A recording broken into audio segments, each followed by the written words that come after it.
పరుస్తూ ఉంటావా ఎవరన్నా పడతాం. ఫస్ట్ దాని గట్టిగా ఉంది. ఓ అమ్మో, పడితే మాత్రం మూతి ఒకళ్ళే.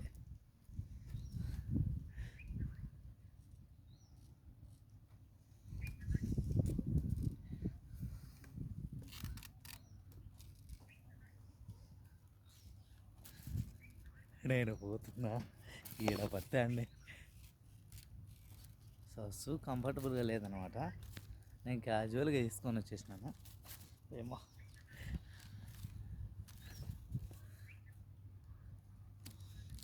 ఒక దిక్కు పొంకెళ్ళి చూడాలి, అమ్మాయి తిరుగుతుంది. ఒకవైపు ఏమో కింద చూడాలి. అది మన పరిస్థితి ఇప్పుడు. అబ్బా, మొత్తాన్ని దాటామప్ప.